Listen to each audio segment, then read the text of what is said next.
The story of the Exodus is one of the most powerful and enduring narratives in human history. It is not only a record of a people breaking free from the chains of slavery, but also a spiritual journey that continues to speak to every generation.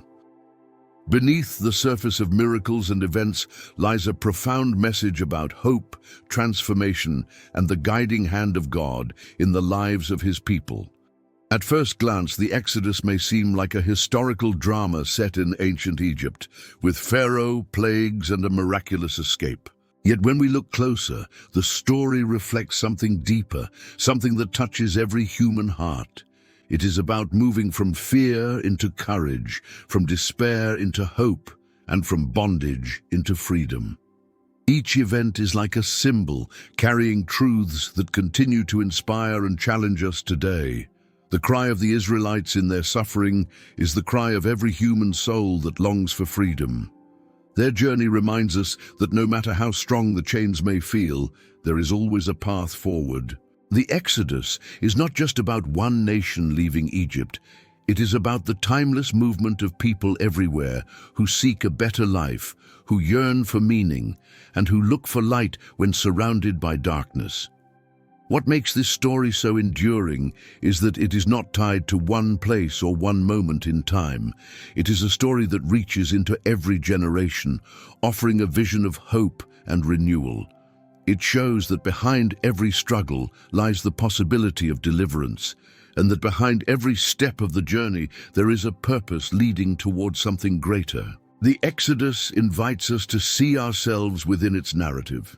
Egypt can represent the burdens that weigh us down, the wilderness can symbolize the trials we endure, and the promised land reflects the hope that carries us forward.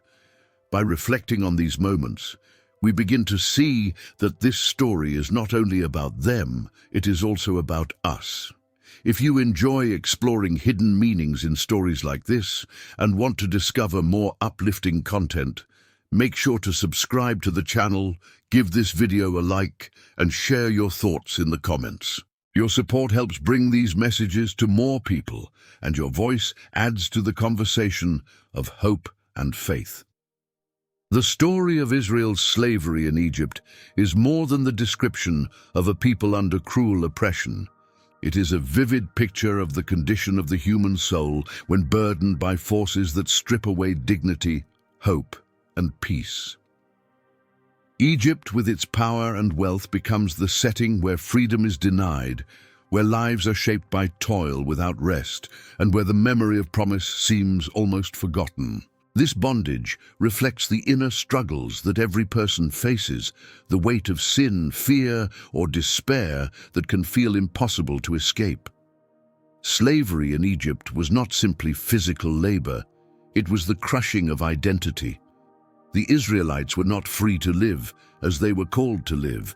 They were forced into roles that denied their true purpose. The bondage of Egypt whispers of every situation where people lose sight of their calling and settle for survival instead of freedom. The power of this story is that God does not ignore the cries of the oppressed. The book of Exodus tells us that God heard the groaning of His people and remembered His covenant. This is not simply a record of divine compassion.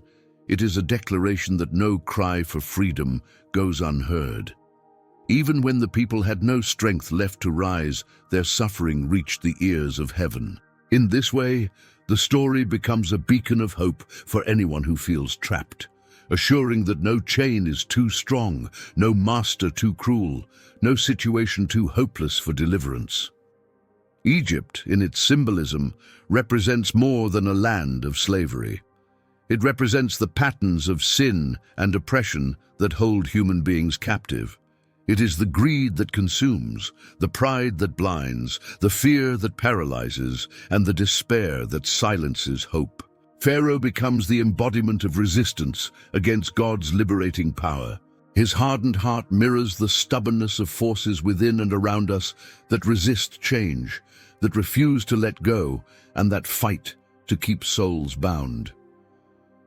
When we look at Israel's cry in Egypt, we can see our own struggles reflected. Many live with burdens that weigh heavily on the heart, habits that seem unbreakable, wounds that never seem to heal, or systems that strip away justice and dignity. Egypt becomes the metaphor for those chains. Yet just as Israel was not meant to remain slaves forever, no human being is destined to live in bondage. The story reminds us that freedom is always possible because God's promise is always stronger than the grip of oppression. The movement from Egypt to freedom is not only about leaving a place, it is about stepping into a new identity. Israel was called to become a people set apart, a nation living under the promise of God. This shift from slavery to freedom points to the transformation of the human spirit when it is lifted from despair into hope, from fear into trust, and from captivity into purpose. Freedom is not merely the absence of chains, it is the discovery of destiny. The significance of Israel's slavery also prepares the stage for the revelation of God's power. The darker the bondage, the more radiant the deliverance. Egypt's cruelty magnified the greatness of God's salvation. This pattern continues to speak today, showing how the depth of struggle makes the gift of freedom even more precious, and how moments of darkness become the very places where light breaks through most powerfully. As Israel cried out and God responded, the story set in motion a journey that would forever define them. What began in chains would lead to freedom, not just for a single generation, but for countless others who would hear this story and recognize themselves in it. The Exodus becomes an unending testimony that no chain is unbreakable and that freedom is not a distant dream, but a living promise. In the quiet wilderness where Moses tended sheep far from Egypt's palaces, a mysterious encounter unfolded that would change the course of history. A bush burned with fire, yet was not consumed.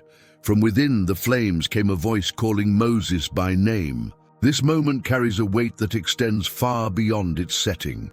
It is not only the calling of one man, it is a revelation of God's eternal presence and the way He awakens the human spirit. The burning bush was more than a miracle to capture attention. Fire has always symbolized power, purity, and the presence of the divine. Yet here the fire did not destroy, it burned without consuming. This speaks of the eternal nature of God, unending and unquenchable. It also reveals that His presence refines rather than destroys, that His call is not meant to annihilate but to transform. The bush became a living sign of a God who draws near, who speaks, and who chooses to reveal Himself in ways that awaken wonder. When Moses heard his name spoken from the flames, he was confronted with a truth that every human heart longs for, the truth that God sees and knows us personally. In calling Moses, God showed that He was not distant or detached, but intimately aware of the life and destiny of the one He chose. This personal call reflects the way God engages with humanity, not as an abstract force, but as a presence that knows each person by name, with purpose and mission. The conversation at the bush also unveils a mystery about divine identity. When Moses asked for God's name, the reply was, "I am who I am." This profound declaration points to God's eternal self-existence, His presence that is beyond time and limitation. It is a reminder that in every moment of history and every season of life, the presence of God remains constant. The burning bush was not only about sending Moses on a mission, it was about revealing the one who would be with him in every step. Moses' initial reaction to this call was fear and hesitation. He doubted his ability, questioned his worth, and worried about how others would respond. This hesitation reflects the inner dialogue of many who are confronted with purpose. The sense of inadequacy often rises when one is called to something greater. Yet the burning bush speaks to that fear, declaring that it is not human strength that fulfills the mission, but divine presence. The fire that burned without consuming becomes the assurance that God's power sustains what He calls into being. The encounter also shows that extraordinary missions often begin in ordinary places. Moses was not in a temple or palace when the bush burned. He was in the wilderness tending sheep. This reminds us that the divine often breaks into the ordinary, turning simple moments into holy encounters.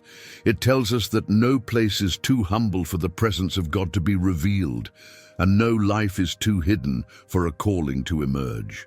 The burning bush becomes a timeless symbol of awakening. It represents the moments when the veil is lifted and the eternal breaks into the present. It shows that God calls ordinary people to extraordinary purposes, not because of their strength, but because of his presence. It reminds us that the voice that spoke to Moses still speaks today, calling human beings to rise from hesitation into mission, from fear into faith, and from obscurity into purpose. This encounter transformed Moses from a shepherd into a deliverer, from a wanderer into a leader. But it also revealed something eternal about the nature of God. His presence is a fire that never fades. His voice still calls, and his mission continues to unfold through those who dare to listen. The struggle between Pharaoh and God unfolded in a series of events that shook Egypt to its core. The plagues were not random acts of destruction, they were purposeful signs, each one dismantling the illusions of Egypt's power and exposing the emptiness of its gods. They revealed not only divine judgment, but also divine mercy, for with each plague came a chance for Pharaoh to release his grip and allow freedom. The first plague, turning the Nile into blood, struck at the heart of Egypt's lifeline. The Nile was worshipped as a source of life and blessing, yet it was shown to be powerless before the true Creator. This was more than water turned red. It was a declaration that no false source of life can stand against the living God. For the people of Israel, it was the first sign that the chains of Egypt were already beginning to crack. The plague of frogs, though strange, also carried deep symbolism. Frogs were associated with fertility and abundance in Egypt, yet their overwhelming presence turned blessing into curse. What the Egyptians worshipped became a source of torment. This pattern continued throughout the plagues as flies, gnats, and locusts devastated the land. Each step dismantled the gods of Egypt one by one, showing that what had been trusted for security could not stand against divine power. The plague of darkness is perhaps one of the most striking. Egypt's greatest god was the sun, and Pharaoh himself was seen as the child of that deity. Yet for 3 days, darkness covered the land. The light of Egypt's greatest god was snuffed out, while the people of Israel still had light where they lived. This was a direct statement that the God of Israel held authority over even the greatest powers Egypt claimed to worship. Amid these displays of power, there was also mercy. With each plague, Pharaoh was given the chance to release the Israelites. The warnings were clear, the opportunities were open, yet his heart grew harder. The plagues were not only about judgment, they were about exposing the futility of resistance and offering chances to turn. Even in judgment, the possibility of repentance remained. The plagues also mirror the struggles within the human heart. Just as Egypt clung to false gods, people today cling to false securities, habits, or identities that cannot save them. The process of letting go often feels like a battle, as if one's inner Pharaoh resists release. Each plague becomes a reminder of the struggle between bondage and freedom, between stubbornness and surrender. Through these acts, the Israelites witnessed that their God was greater than every force that had oppressed them. Each plague was not only a strike against Egypt, but also a revelation for Israel. They learned that their deliverance did not depend on Pharaoh's mercy, but on God's power. The plagues prepared them to trust, to see that the one leading them was mightier than the greatest empire of their time.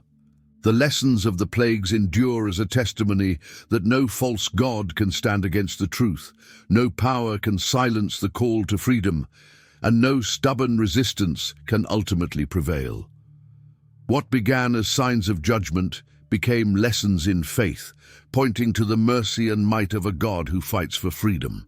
On the night of Israel's deliverance, a profound act was commanded, an act that carried meaning far beyond the walls of Egyptian homes. Each family was to take a lamb without blemish, sacrifice it, and place its blood on the doorposts of their dwelling. When the final plague swept through Egypt, striking down the firstborn, the houses marked with blood were spared. This moment, remembered as Passover, became a cornerstone of faith and a symbol of redemption that still speaks powerfully today. The lamb's blood was not about chance or superstition, it was a deliberate sign of protection. It marked a separation between those under God's promise and those who remained outside of it. This act revealed that salvation was not based on strength, status, or merit, but on trust in God's command. The families who obeyed were covered, sheltered by a sign that pointed to a deeper mystery of divine redemption. The choice of a lamb without blemish carried its own meaning. Purity and innocence became the sign of protection. This foreshadowed the ultimate sacrifice of Christ, who would be called the Lamb of God, spotless and perfect, offering his life for the salvation of the world. The blood on the doorposts pointed forward to the blood on the cross, a covering not for one night in Egypt, but for all of humanity for all time. Passover was more than a moment of deliverance. It was an invitation to trust. The command may have seemed strange or even unsettling, yet obedience to that word brought life. In the same way, faith often requires trust in what may not be fully understood. The blood on the doorposts became a declaration of trust in God's promise, a trust that opened the way for freedom. This act also turned the home into a place of sanctuary. The doorposts marked with blood became thresholds of safety, spaces where families gathered together as the plague passed over. In this, we see a picture of God's protection, a reminder that his covering extends into the most personal spaces of life. Salvation was not abstract. It was lived in the intimacy of family, in the place where daily life unfolded. The Passover meal itself carried meaning as well. The lamb was eaten with unleavened bread and bitter herbs, symbols of haste and remembrance. The bitter herbs reminded Israel of the pain of bondage, while the unleavened bread spoke of readiness to leave. Together, the meal became a living memory, a way of keeping the story alive in each generation. The blood of the lamb also draws attention to the cost of freedom. Deliverance was not cheap, it came with sacrifice. This reality prepared Israel to understand the depth of redemption and pointed forward to the ultimate cost of salvation in the sacrifice of Christ.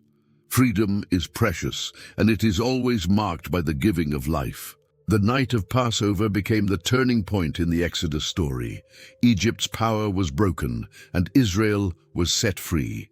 Yet the deeper truth of that night continues to resonate, that salvation comes through the blood of the Lamb, that protection is found in trust, and that freedom is both a gift and a calling. The blood on the doorposts became a sign of life in the face of death, a sign that still speaks of hope and redemption for all who place their trust in God's promise. The night of deliverance had come, yet freedom was not complete. The Israelites left Egypt with haste, their steps driven by the urgency of God's command. Behind them lay a land of bondage, before them stretched the unknown. Soon they found themselves standing at the shore of the Red Sea, hemmed in by the waters ahead, and Pharaoh's army pressing from behind. Fear gripped their hearts, for what seemed like liberation now looked like a trap. Yet it was here, in this impossible place, that the most dramatic moment of deliverance would unfold. The Red Sea became more than a body of water blocking their path. It became the great symbol of the boundary between captivity and freedom. The people could not go back, but they also could not go forward by their own power.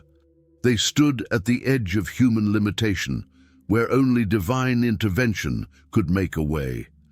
This moment speaks powerfully to the human soul, for everyone at some point faces waters too deep to cross, obstacles too great to overcome.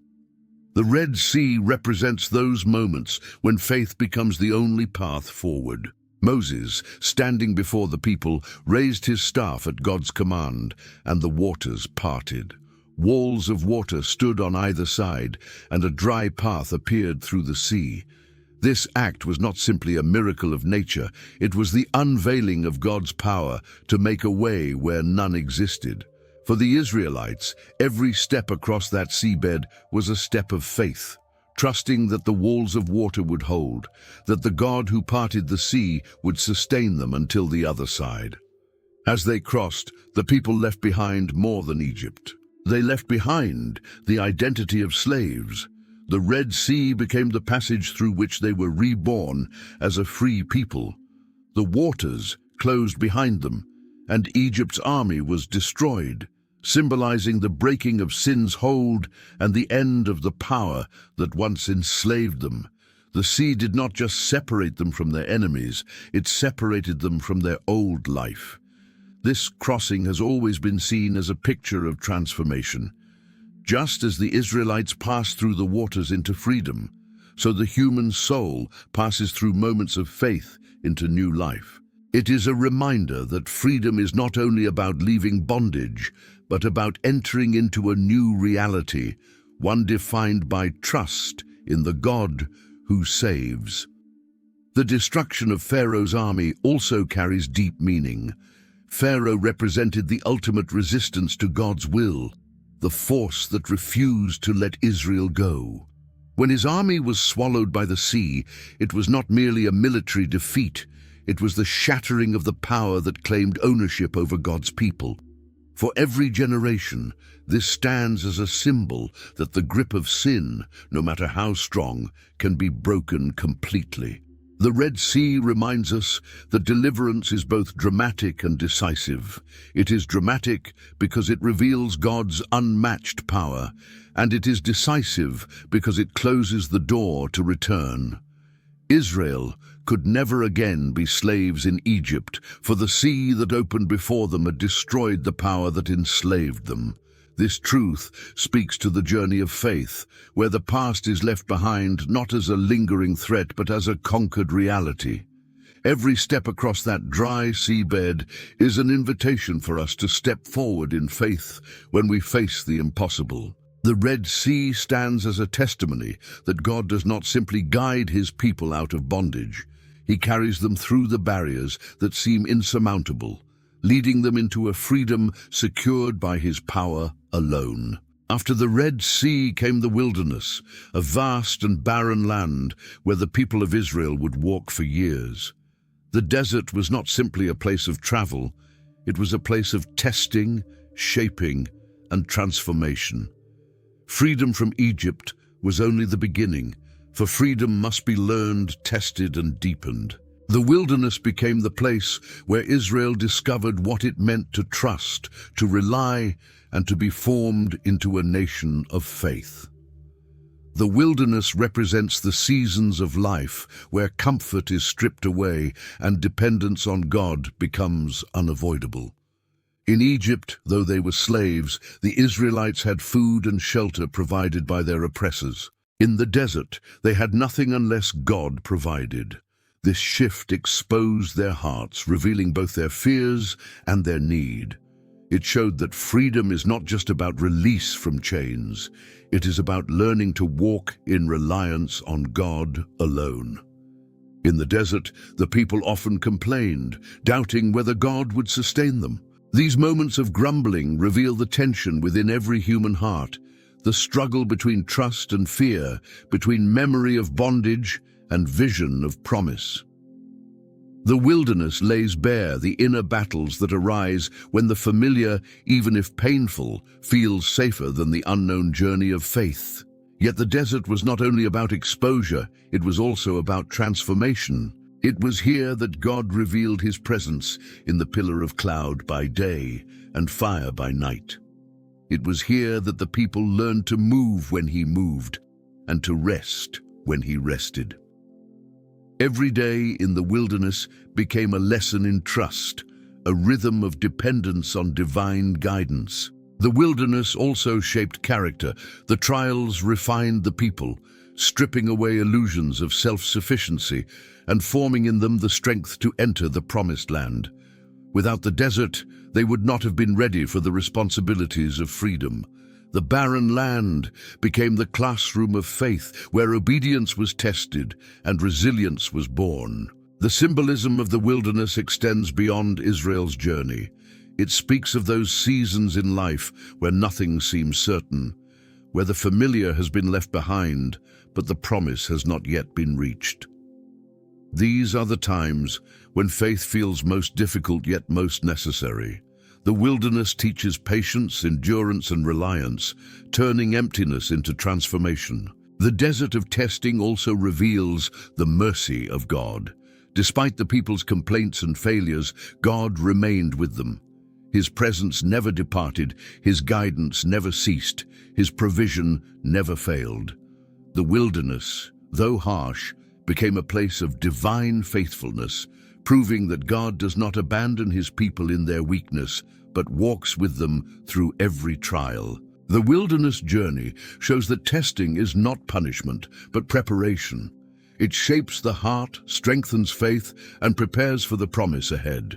For Israel, the desert was the path to becoming a people of covenant. And for every soul, the wilderness remains a place where faith is purified and trust is made real. In the wilderness, hunger and thirst pressed heavily upon the people.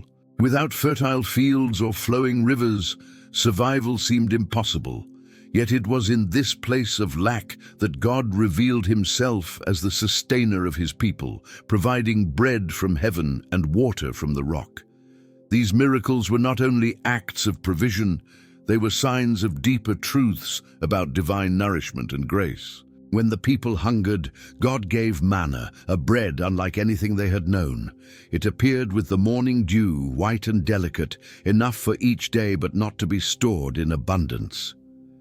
This daily provision taught Israel the rhythm of trust, to rely not on stockpiles, but on the faithfulness of God, who provides new mercies each morning. Manna was more than food. It was a lesson in dependence, reminding the people that life is sustained not by human effort alone, but by divine grace. The manna also carried symbolic meaning, pointing to spiritual nourishment. Just as Israel was fed with bread from heaven, so the soul is nourished by the presence and word of God. This connection would later be fulfilled in Christ, who declared Himself the bread of life, offering eternal sustenance for the human spirit. The manna of the desert pointed forward to the deeper reality of God Himself as the source of life. When thirst came and the people cried out in desperation, God commanded Moses to strike the rock, and from it flowed water in abundance. This image of water springing from solid stone is one of the most striking symbols of grace. It shows that even in the most barren and unlikely places, refreshment and life can flow by the power of God. The rock, seemingly unyielding, became the source of life-giving water. This miracle also reveals that God's grace is not limited by circumstance. Even in a desert, where no river could be expected, His provision was abundant. The water from the rock speaks of the unexpected ways in which God brings life to weary souls, showing that refreshment can come from places thought lifeless, and hope can emerge where despair seemed final. The imagery of water also connects to the Spirit of God, who refreshes and renews the soul. Just as physical thirst was quenched in the wilderness, spiritual thirst finds satisfaction in the living water of divine presence. The miracle in the desert becomes a sign pointing beyond itself, declaring that God not only sustains bodies, but restores souls. Together, manna and water reveal the fullness of God's provision. Bread represents nourishment, water represents refreshment, and both together reflect the sustaining power of grace. The Israelites learned through these gifts that their survival did not depend on their surroundings, but on the God who dwelt among them. These miracles remind us that in barren seasons, when resources seem scarce and strength is gone, the source of life remains present. Bread from heaven and water from the rock are enduring images of divine sustenance, teaching that no desert is too empty for God to provide, and no soul is too dry for His Spirit to restore. After the trials of the wilderness, the people of Israel came to the foot of Mount Sinai. It was here that the presence of God descended in thunder, lightning, and cloud, and it was here that a covenant was given that would define the nation. The giving of the 10 Commandments was more than the issuing of rules. It was the expression of God's heart, His desire for relationship, and His vision of a people set apart for holiness. The scene at Sinai was overwhelming. The mountains shook, fire blazed, and the sound of a trumpet grew louder and louder. These signs revealed the majesty of the one who spoke, showing that his words carried divine authority. Yet behind the awe-inspiring display was not terror for its own sake, but the unveiling of a covenant rooted in love. God was not merely commanding obedience, He was inviting His people into relationship. The 10 Commandments reveal the foundation of that relationship. The first commands focus on love for God, calling the people to worship Him alone, to honor His name, and to keep His day holy. These commands were not arbitrary. They were the expression of a covenant where loyalty, reverence, and devotion marked the bond between Creator and people. The latter commands focused on love for others, forbidding murder, theft, false witness, and adultery, and commanding honor for parents. These instructions defined the way a community should live in justice, respect, and harmony. Together, the commandments formed a vision of a society where love for God and love for neighbor were inseparable. The law at Sinai was not given as a burden, but as a gift. It was a revelation of God's will, showing the path to life, justice, and holiness. It was also a declaration of identity, marking Israel as a people distinct from the nations around them. The covenant gave them a framework for living not as slaves, but as free people in relationship with the one who delivered them. This covenant was rooted in love. God reminded them that He had brought them out of Egypt, out of the house of slavery, and on that basis He called them to live differently. The commands were not conditions for salvation, but the response to deliverance. They were the way of life for a people already redeemed, a way to reflect the character of the God who had chosen them. The law also revealed humanity's need for grace. While it showed the path of holiness, it also exposed the weakness of the human heart. Israel's history would reveal how often they fell short of these commands, yet even in failure, the law pointed them back to God's mercy. In this way, Sinai was not only about rules, but about relationship, one sustained by divine love, even when the people faltered. The giving of the law at Sinai remains a defining moment, not only for Israel, but for all who seek to understand the heart of God. It reveals that holiness is not an abstract concept, but a way of life rooted in love, justice, and reverence. It shows that freedom is not lawlessness, but the responsibility of living in harmony with God and others. Sinai was not just a mountain of commands, it was a mountain of covenant, where divine love was expressed through words of guidance, and where a people were invited into a sacred relationship that would shape their destiny. While Moses was on Mount Sinai, receiving the words of the covenant, the people below grew restless. Days turned into weeks, and their patience thinned. In their uncertainty, they demanded that Aaron make them a visible God to follow. From their gold they fashioned a calf, and they bowed before it, declaring, "This is your God who brought you out of Egypt." This moment became one of the most striking failures in Israel's journey, a sobering reminder of how quickly the human heart can forget. The golden calf was not merely an idol of metal, it was the symbol of misplaced trust. The people had witnessed plagues, the parting of the sea, manna from heaven, and water from the rock, yet in the absence of Moses, they turned to what their hands could create.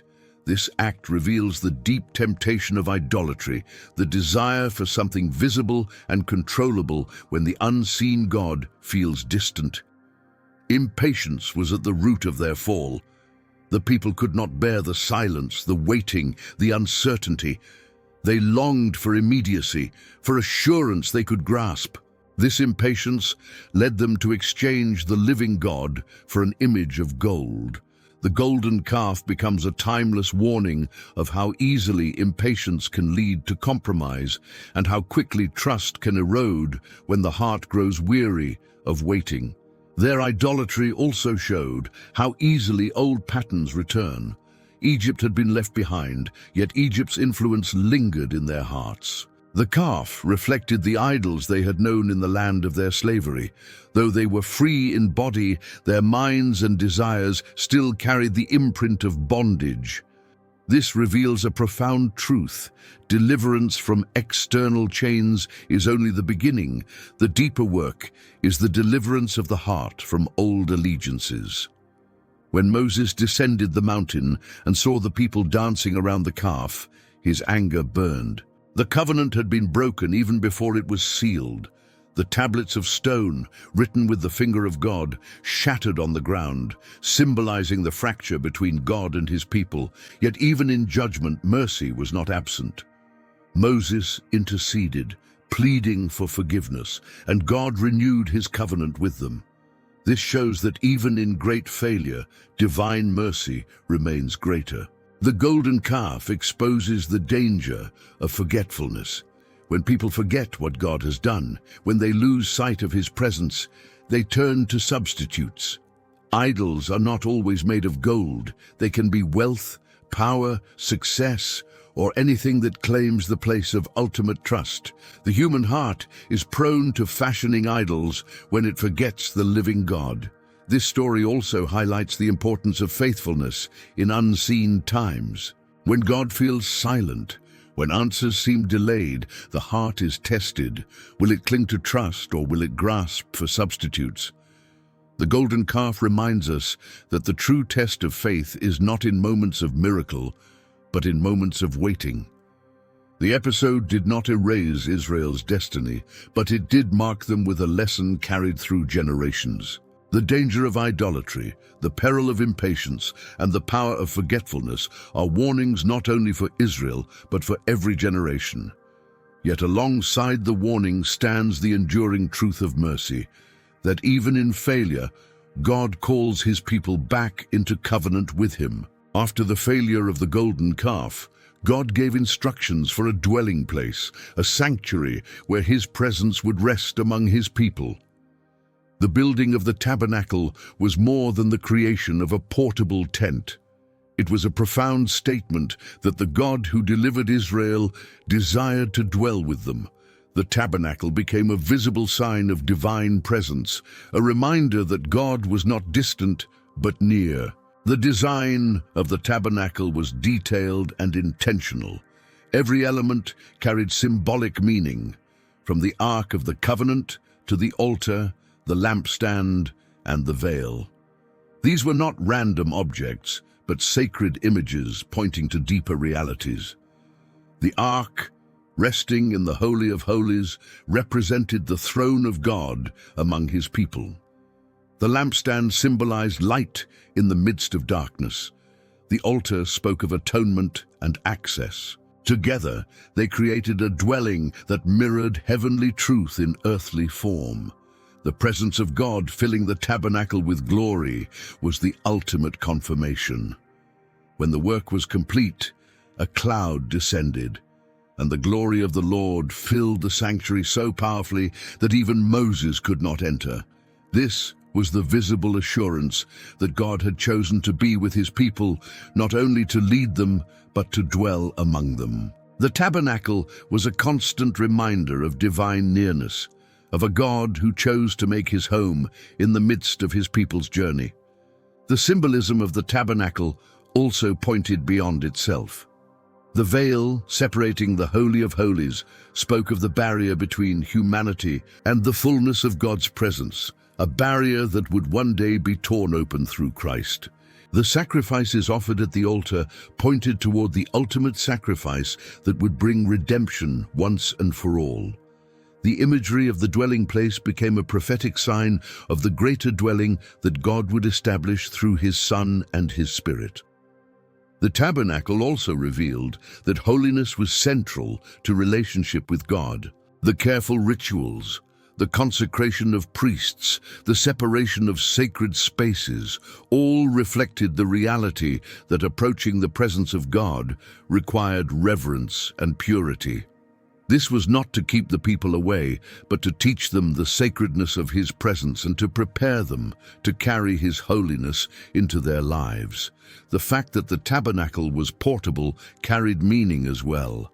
God was not tied to one place. He moved with His people. The sanctuary traveled with them through the wilderness, reminding them that His presence was not confined, but living and active, guiding and dwelling with them wherever they went. This mobility spoke of the enduring truth that God's presence is not bound by structures, but goes with His people into every season. The building of the tabernacle was also an act of participation. The people gave their gold, silver, fabric, and skill to create the dwelling place. Their contributions became part of the sanctuary where God's glory rested. This reveals that God invites His people not only to witness His presence, but to participate in the preparation for it. Their gifts, freely given, became woven into the very place of encounter. The tabernacle stands as a profound symbol of God's desire for closeness. It reveals a God who does not remain far above but comes near, who chooses to dwell among His people in visible glory and in lasting covenant.